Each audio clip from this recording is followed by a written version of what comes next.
Om Swastiastu. Baik, kami ucapkan terima kasih kepada Bapak I Ketut Pasak Gunawan, SPDH MPDH, selaku dosen pengampu mata kuliah Purana yang telah memberikan kesempatan kepada kelompok kami untuk melaksanakan presentasi pada hari ini. Dan tidak lupa juga kami mengucapkan terima kasih kepada teman-teman semuanya yang telah meluangkan waktunya untuk hadir dalam diskusi pada hari ini. Semoga kalian dalam keadaan sehat dan bahagia.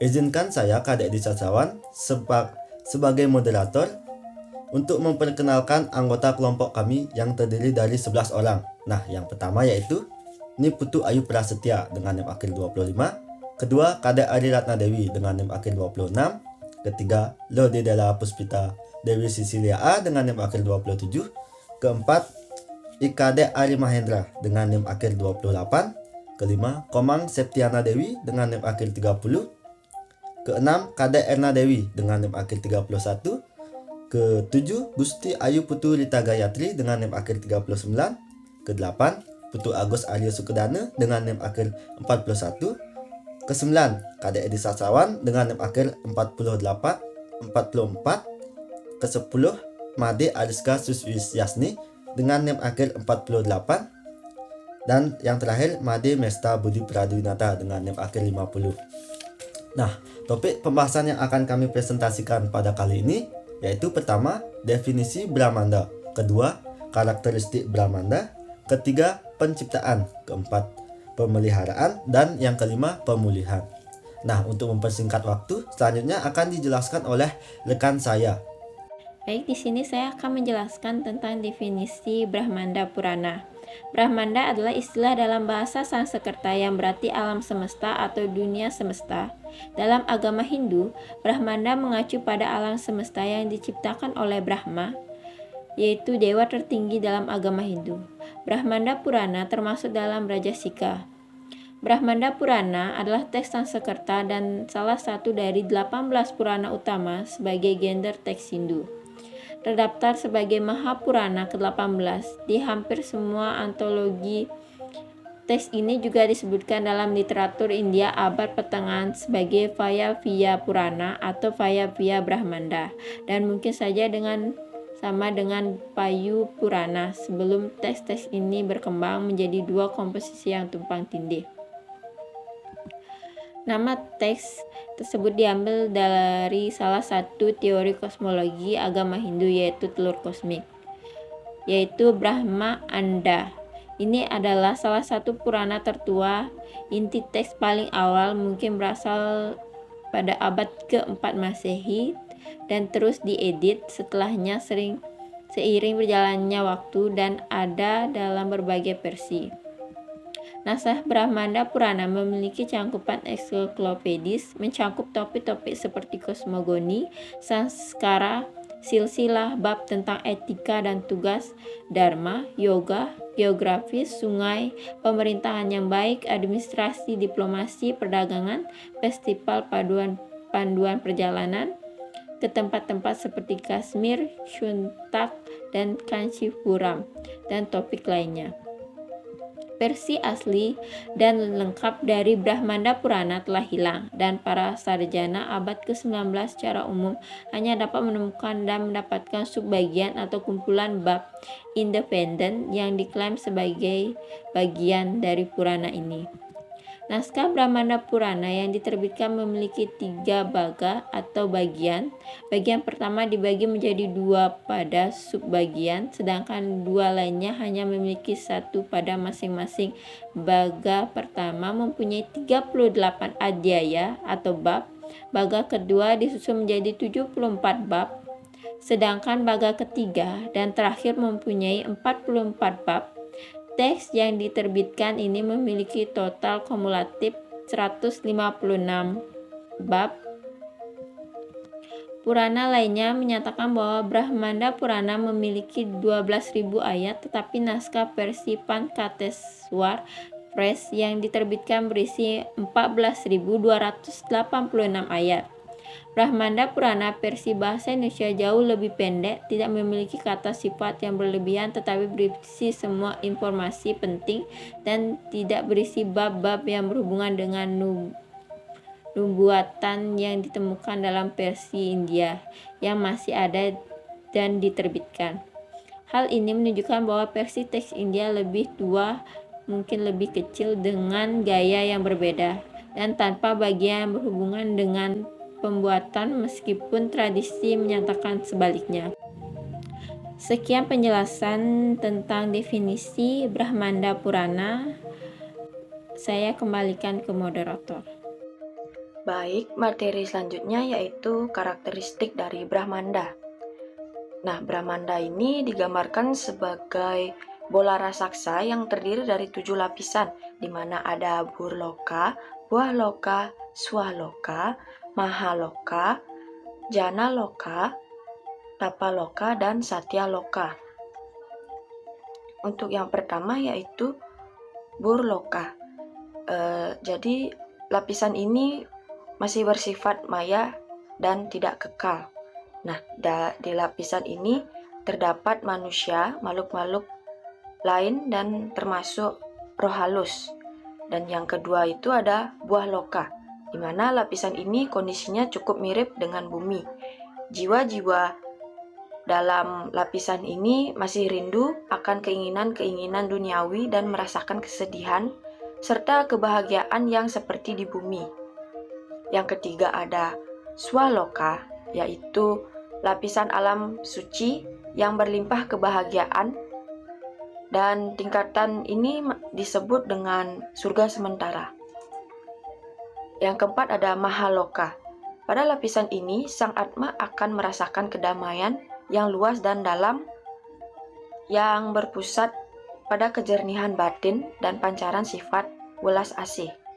Yang kelima ada Janaloka, di mana lapisan alam suci ini dipenuhi oleh cahaya suci tanpa batas yang maha damai, maha sejuk, tiada tara, yang saling menyinari, memenuhi 9 penjuru.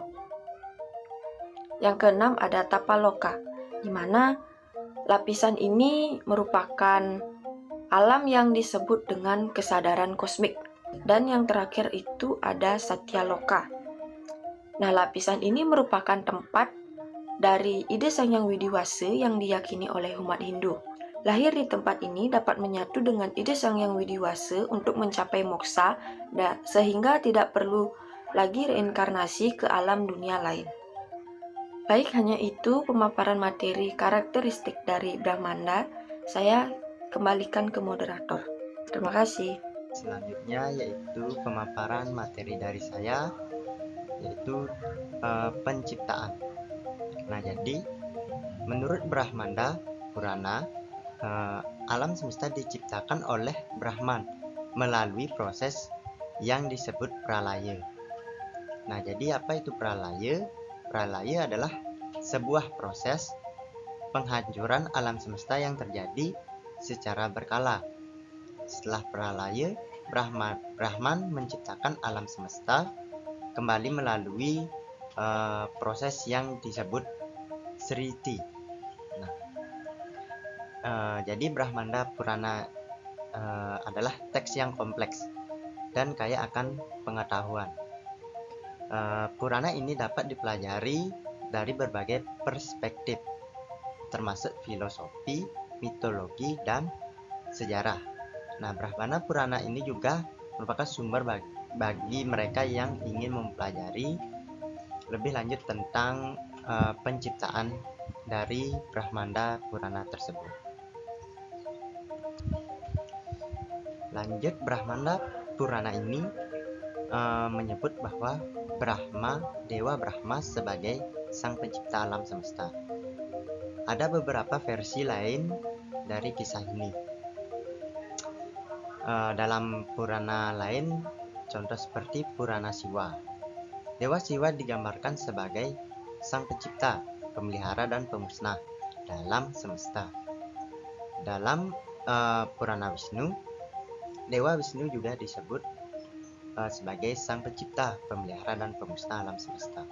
Nah, jadi perbedaan ini mencerminkan keagamaan atau keberagaman kepercayaan dalam agama Hindu.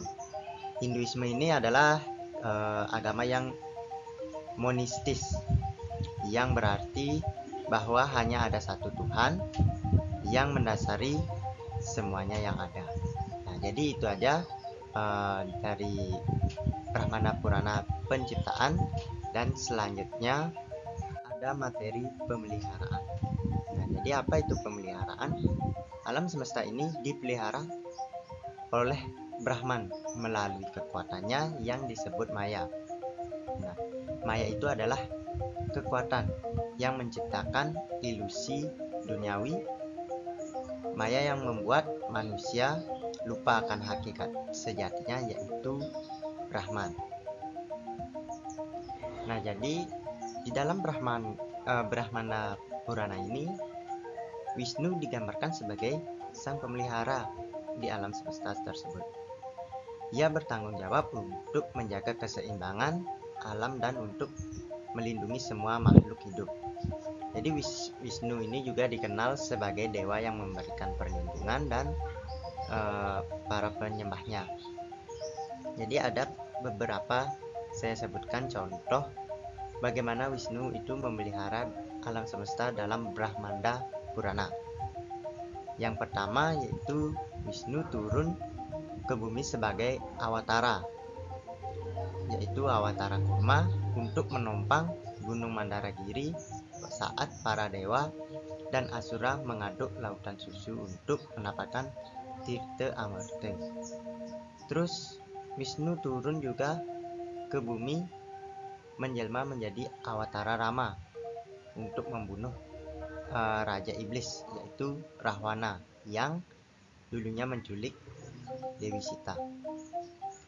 Terus ada Wisnu yang turun ke bumi sebagai awatara Krishna, yaitu untuk membantu menegakkan keadilan, kebenaran, yang Krishna ini mendukung Pandawa untuk mengalahkan Korawa itu di dalam perang Kurukshetra. Nah, jadi Wisnu adalah dewa yang sangat dicintai oleh umat Hindu. Karena apa? Karena dia dikenal sebagai yang penuh kasih sayang, pemanfaat, pelindung, pemelihara, dan dia melindungi semua yang menyembahnya. Wisnu juga merupakan simbol dari keseimbangan dan harmoni alam semesta. Jadi itu saja yang bisa saya paparkan. Saya kembalikan ke moderator. Terima kasih. Di masa pemulihan Brahmanda, alam semesta akan berakhir melalui proses yang disebut dengan pralaya. Setelah pralaya, Brahman akan menciptakan alam semesta kembali melalui proses yang disebut sristi. Proses ini akan terus berulang selamanya. Nah, dari penjelasan definisi, karakteristik, penciptaan, pemeliharaan, dan pemulihan di dalam Brahmana Purana, bahwasannya dalam ajaran agama Hindu, Brahmanda juga mengacu pada alam semesta yang diciptakan oleh Brahma. Brahma adalah dewa pencipta dalam agama Hindu. Dalam ajaran agama Hindu, Brahmanda juga mengacu pada alam semesta yang diciptakan oleh para dewa dan dewi lainnya dalam manifestasinya Brahman atau Tuhan itu sendiri. Baik, di sini saya akan menjelaskan kesimpulan dari presentasi yang sudah dijelaskan oleh teman-teman saya. Nah, jadi Brahmanda ini adalah konsep kosmologis dalam agama Hindu yang mengacu pada alam semesta. Nah, alam semesta ini digambarkan sebagai bola raksasa yang terdiri dari 7 lapis. Nah, alam semesta diciptakan oleh Brahman dan dipelihara oleh Maya. Alam semesta ini akan berakhir melalui proses pralaya dan akan diciptakan kembali melalui proses sresti. Nah, berakhir sudah presentasi dari kelompok kami. Jika ada penjelasan yang kurang tepat atau mungkin salah di mata kalian, mohon dimaafkan. Karena Tuhan aja maha pemaaf. Masa kita enggak? Kalau nggak percaya, tanya aja sama Bang Haji. Akhir kata kami tutup dengan Paramo Santi. Om Santi Santi Santi Om.